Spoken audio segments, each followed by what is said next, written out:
Selamat pagi, perkenalkan kami dari kelompok 5 ingin mempresentasikan materi yang berjudul Kalimat dalam Bahasa Indonesia. Sebelum kami memulai presentasi, izinkan kami memperkenalkan kelompok kami terlebih dahulu. Yang pertama ada Putu Gede Dio Adiasa, yaitu saya sendiri dengan NIM 211535418. Yang kedua ada Iputu Gede Krisna Wipayana dengan NIM 211535436. Yang ketiga ada Nika Dek Fiskayanti dengan NIM 211535448. Yang keempat ada Imadi Sudiantara dengan NIM 211535460.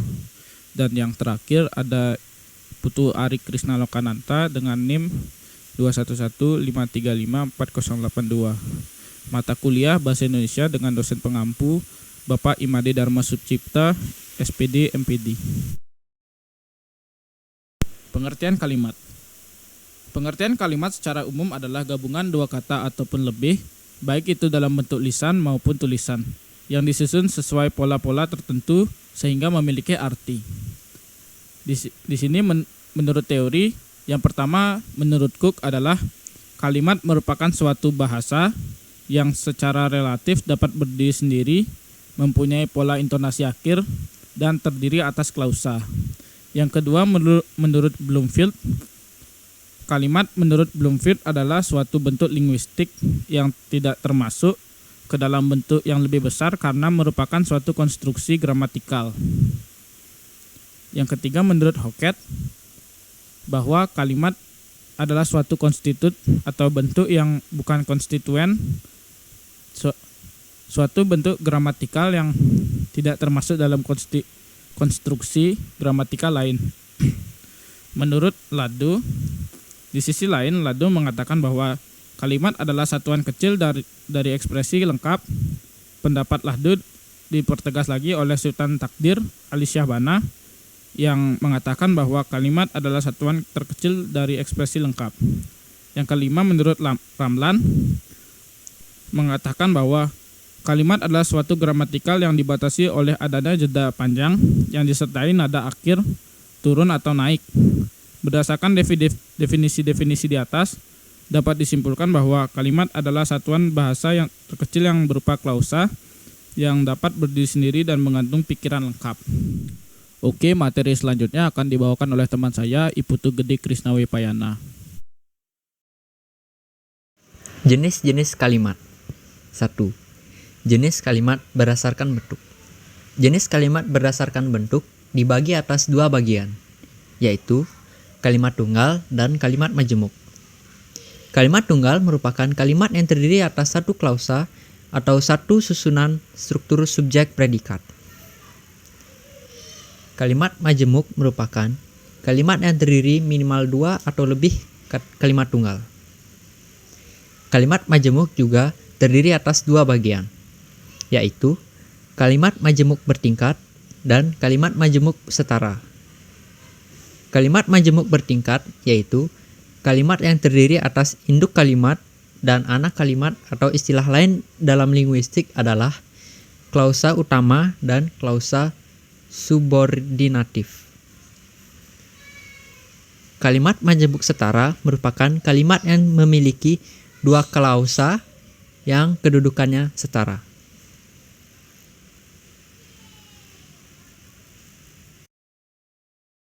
Dua, jenis kalimat berdasarkan isi.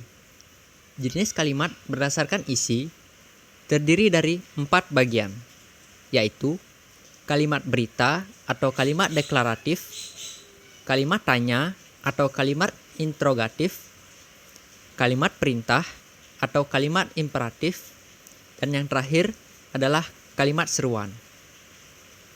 Kalimat berita atau kalimat deklaratif merupakan kalimat yang fungsinya untuk menyampaikan informasi atau pernyataan. Kalimat tanya atau kalimat interrogatif yaitu kalimat yang fungsinya untuk mencari tahu tentang suatu informasi atau jawaban dari respon lawan bicara. Kalimat perintah atau kalimat imperatif yaitu kalimat yang fungsinya untuk memberikan perintah untuk melakukan sesuatu. Yang terakhir, kalimat seruan, yaitu kalimat yang tujuannya untuk mengungkapkan perasaan. 3. Jenis kalimat berdasarkan pengucapan. Jenis kalimat berdasarkan pengucapan dibagi atas dua bagian, yaitu kalimat langsung dan kalimat tidak langsung. Kalimat langsung merupakan kalimat yang disampaikan secara langsung tanpa adanya perantara. Kalimat tidak langsung merupakan kalimat yang menceritakan kembali ucapan yang pernah dikatakan oleh orang lain. Jenis-jenis kalimat. Jenis kalimat berdasarkan fungsi subjeknya ada dua, yaitu kalimat aktif. Kalimat aktif merupakan kalimat yang unsur subjeknya melakukan tindakan. Di antaranya, kalimat aktif transitif. Kalimat aktif transitif merupakan kalimat aktif yang bisa diikuti atau disisipi oleh unsur objeknya. Kalimat aktif intransitif. Kalimat aktif intransitif merupakan kalimat aktif yang tidak bisa disisipi dengan unsur objeknya. Yang kedua adalah kalimat pasif. Kalimat pasif merupakan kalimat yang unsur subjeknya diberikan suatu tindakan atau pekerjaan. Adapun unsur-unsur kalimat, yaitu 1. Subjek. Subjek adalah kata benda dalam sebuah kalimat yang dapat berupa nama orang, hewan, benda, sapaan, dan lain-lain. Yang kedua ada predikat. Predikat adalah bagian yang menandai apa yang telah diucapkan atau dituliskan oleh pihak pertama.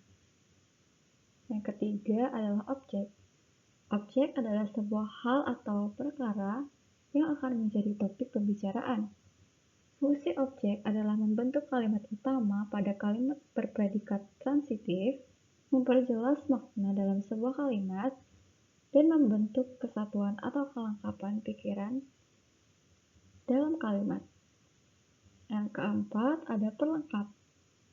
Pelengkap adalah bagian frasa verbal yang membuatnya menjadi predikat lengkap dalam sebuah klausa. Fungsi pelengkap adalah melengkapi kalimat lainnya seperti subjek, predikat, objek, dan lain-lain, agar kalimat tersebut dapat berdiri sendiri. Unsur kalimat yang terakhir adalah keterangan. Keterangan adalah sebuah bagian kalimat yang memiliki tujuan untuk memperjelas kalimat. Unsur keterangan memiliki fungsi untuk menambah informasi pada kalimat yang akan disajikan, sehingga komunikasi mudah dipahami. Pola-pola kalimat. Kalimat yang digunakan sehingga dapat dikembalikan ke dalam sejumlah kalimat dasar yang sangat terbatas. Dengan perkataan lain, semua kalimat yang digunakan berasal dari beberapa pola kalimat dasar saja. Sesuai dengan kebutuhan kita masing-masing, kalimat dasar tersebut kita kembangkan, yang pengembangannya itu tentu saja harus dirasakan pada keadaan yang berlaku. Berdasarkan keterangan sebelumnya, dapat ditarik kesimpulan bahwa kalimat dasar ialah kalimat yang berisi informasi pokok dalam struktur inti, belum mengalami perubahan. Adapun pola kalimat dasar beserta contohnya adalah sebagai berikut. Yang pertama yaitu SP. Pola ini terhitung pola kalimat yang paling dasar dan sederhana, sebab pola ini hanya berupa subjek dan predikat saja.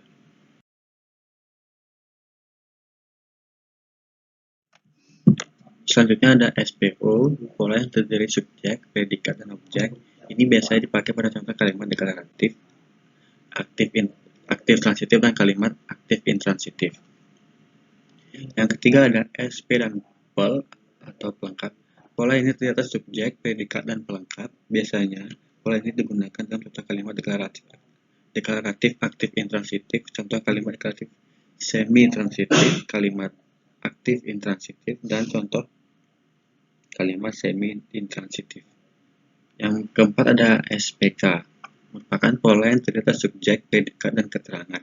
Pola ini biasanya dapat dijumpai pada kalimat deklaratif aktif intransitif dan kalimat aktif intransitif. Yang kelima ada SPOK, polanya merupakan yang paling umum dan paling dikenal di masyarakat, sebagaimana yang tadi ketahui bahwa pola ini terdiri atas subjek, predikat, objek, dan keterangan. Kemudian pola kalimat selanjutnya yang keenam, SPOPEL. Pola ini terdiri atas subjek, predikat, objek, dan pelengkap. Kemudian yang nomor 7, SPPLK adalah pola yang terdiri atas subjek, predikat, pelengkap, dan keterangan. Dan yang terakhir nomor 8, SPOPLK merupakan pola kalimat yang paling kompleks dan lengkap karena semua unsur kalimat terkandung di dalamnya.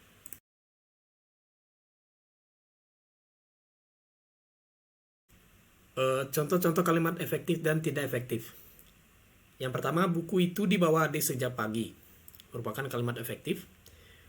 Dibawa adik buku itu sejak pagi. Merupakan kalimat tidak efektif. Yang kedua, termometer adalah alat untuk mengukur suhu. Merupakan kalimat efektif. Adalah termometer alat untuk mengukur suhu. Merupakan kalimat tidak efektif. Nomor 3, kelapa, jagung, dan pohon pisang memiliki akar serabut. Merupakan kalimat efektif. Kelapa, jagung, dan pohon pisang memiliki akar serabut. Kalimat tidak efektif. Nomor 4, kelestarian alam seharusnya menjadi tanggung jawab semua manusia. Merupakan kalimat efektif. Menjaga kelestarian adalah keharusan yang wajibnya menjadi tanggung jawab semua manusia. Kalimat tidak efektif. Dan yang terakhir nomor 5, uang asli atau palsu dapat dideteksi dengan dilihat, diraba, dan diterawang. Merupakan kalimat efektif. Uang asli atau palsu dapat dideteksi dengan dilihat, meraba, dan terawang. Merupakan kalimat tidak efektif. Baik, sekian materi yang dapat kami sampaikan. Mohon maaf jika ada salah-salah kata yang disengaja maupun tidak disengaja. Sekian, terima kasih dan selamat pagi.